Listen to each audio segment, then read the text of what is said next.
We're on page 17 through 20 and Project 3. You will have noticed, if you've been watching these videos, that they're not all the same length, and I don't necessarily go 50 minutes.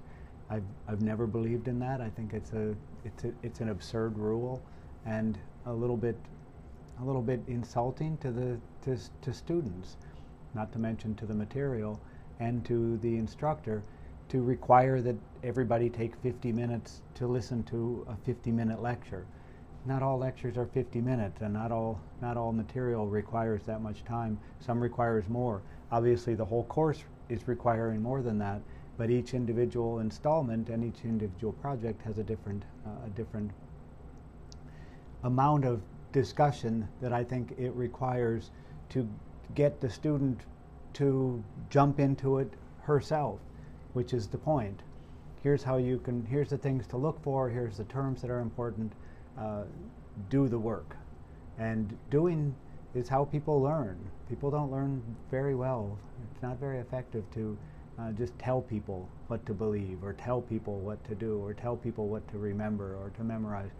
It's much better to get people to do the work themselves, to read and then to apply, to interpret, and then hold them accountable.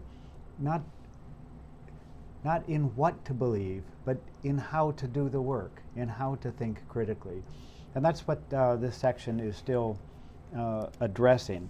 So pages 17 through 20 look at 3 historical examples, and like with all of this material, although the principal lesson is critical thinking and how to interpret, along the way students will learn, and some instructors will also learn, about Holocaust deniers, something about the Holocaust, about Hildegard of Bingham, something about interpreting her primary sources, and also about Great Zimbabwe and the history of colonialism in Africa.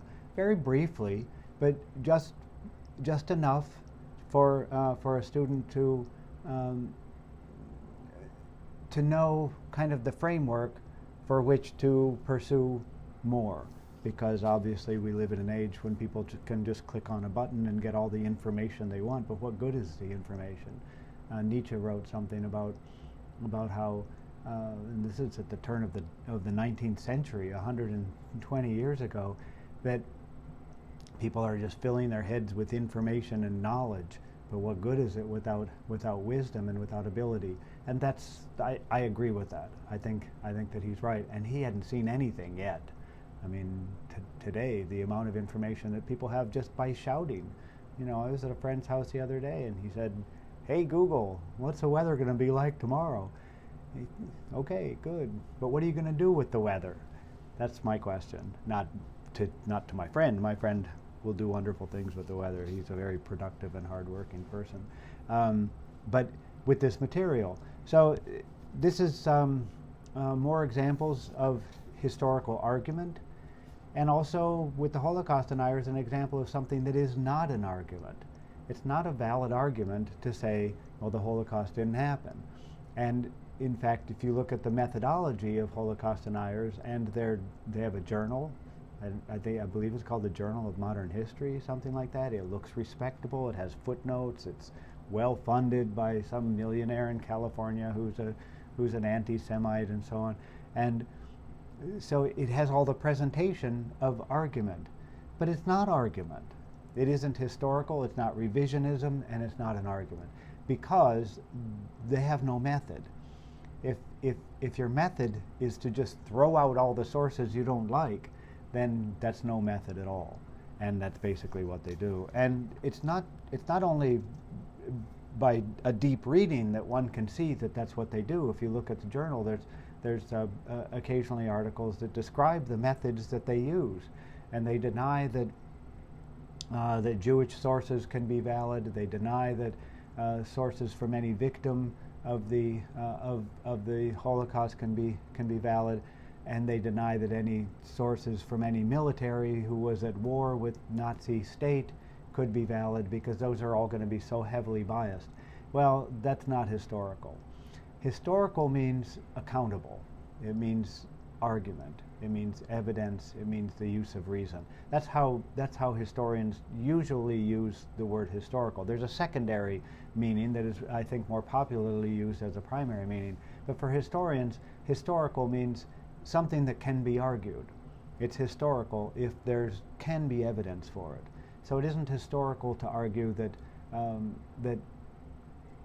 God exists, but it's historical to argue that people had religion that practiced according to the belief that God exists, or that was consistent with the belief that God exists. Of course, there's a line there somewhere where something is historical and something is unhistorical. That's always the case. The line between faith and reason, it's not absolutely stark in many cases. In some cases it is. And the same with historical and unhistorical. So the Holocaust deniers they like to say that they're revisionists, that they're historians, that they're arguing. They're none of those things, because they're not presenting any interpretation based on evidence or based on reason. They're throwing out evidence. This is belief.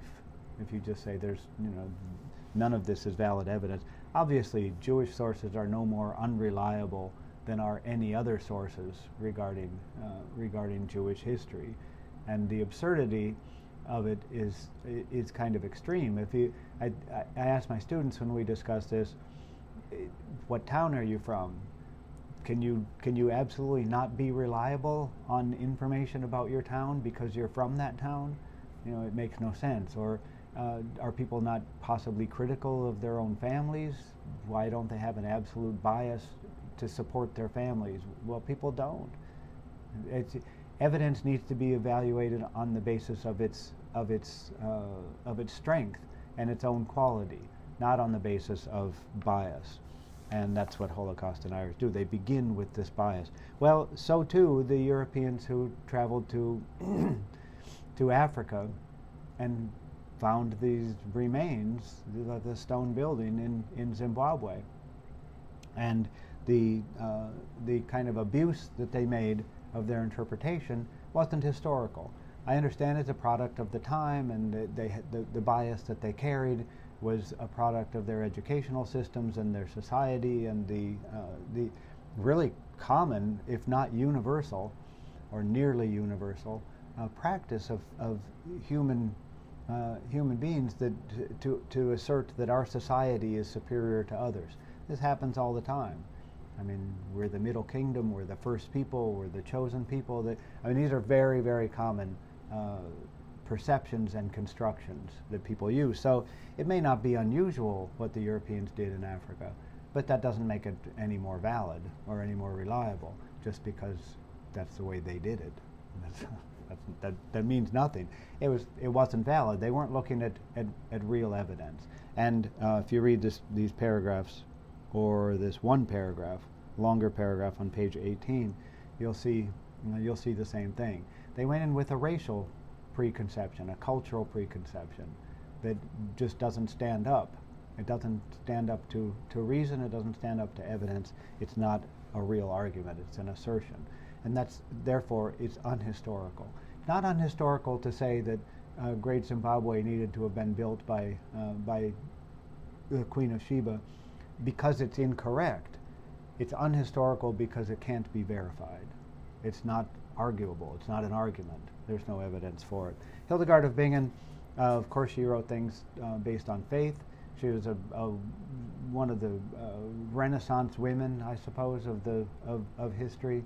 She was a botanist. She was a nun. She was a woman of letters. She wrote plays. She was a painter. She was a gardener. She was a healer. Really a musician. She was a remarkable person. And some of her writings are used in this passage on page 19 as examples or as models for argument and evidence. What did she write? And it's very useful, and students do well. They do well on all three of these. They read them. I think they like them. They're interesting. It's interesting that people have made such mistakes in the past, and Hildegard is herself interesting. And Project 3 is two parts. The first part is on page 21. and the student simply needs to say whether or not these statements are historical or unhistorical. It doesn't mean whether or not they're correct. It means whether or not these statements can be verified using evidence. So they're not based on faith, they're not based on belief, they're based on argument. So Hildegard of Bingham wrote about visions from God. That's obviously historical. There's George Washington never told a lie. This is unhistorical. It just can't be verified. Then the table on page 22. This is a project part that I would refer to throughout the rest of the semester. Think about these two tables: argument and assertion, objective and subjective, historical, unhistorical, reason and faith, evidence and belief. These are different processes, each one of these. Then these two sets, each of these sets, all of the terms in each set shares something, and what they share is evidence. It becomes kind of circular, but in the end it's not circular. In the end, what's required is objective evidence, which is a definition of reason, and using objective evidence is a definition of critical thinking and also a definition of argument. So one point that I think it's important to make to students is it doesn't, again, I've said it before, but I think it's particularly important with this table or with this chart. This doesn't mean that faith is stupid or that faith is wrong. It doesn't mean that at all. It simply means that faith is based on belief without evidence. And I think that's a definition of faith. I think that sometimes people will go looking for evidence for the things that they believe on faith. That's fine, and they should. And then once they find evidence, it's no longer based on faith. The belief is no longer a raw belief, or what scientists will sometimes say that's just belief, or just a belief. I don't know that I would say that. I don't mean to diminish belief. Belief is absolutely essential. Faith is essential to hope, and faith is essential to forgiveness, and it's essential to humanity and to charity, perhaps. But it's not essential to establishing correct and incorrect. Reason is what establishes correct and incorrect, particularly in a historical context. So, and in a context of law, in a context of science, in a context, any context of modern professional society, that it's reason. When people go to the doctor, they don't want the doctor evaluating them on the basis of faith. They want the doctor evaluating them on the basis of testing and objective observation. So I think that it's important to distinguish between these two in that respect, in the respect that something can be historical and wrong. Something can be unhistorical and right. That can happen. People can believe things on faith that happen to be true. They can believe things on reason that happen to be not true. But the principal difference is an argument can be questioned because an argument is accountable. It's accountable to evidence, it's accountable to review, it's accountable to discussion, it's accountable to reason. That's what an argument is. An assertion isn't accountable to anything. People will say, well, I believe whatever I want. Not if you want to live in a democratic society, and not if you want to have a professional modern society that's based on science and reason. Then you can't believe whatever you want. And people will say, well, if I believe it, it's true. But that's completely absurd. So that's the point, and I think that maybe you can anticipate how this table will apply throughout the lessons, throughout the book. And people can do this. Students can do this. High school students can do this. Junior high school students can do this. I really believe that people need to begin to learn this lesson, that you're not free to believe any idiotic thing that you want from the time that they're very young. In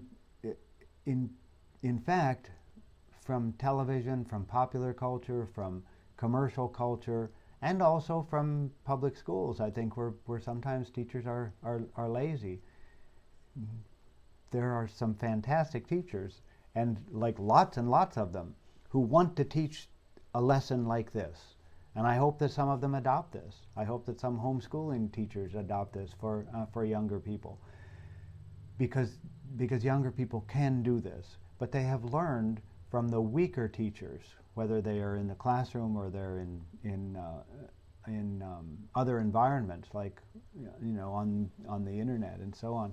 They've learned that they're free to believe anything they want, and if they believe something, that it's true for them. That's just not right. Society will break down under principles like that.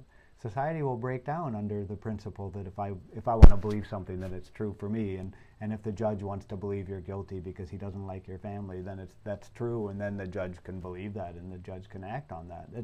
No, that's not true, and people don't want the police behaving that way. They don't want their auto mechanics or their engineers behaving that way. They don't want their inspectors behaving.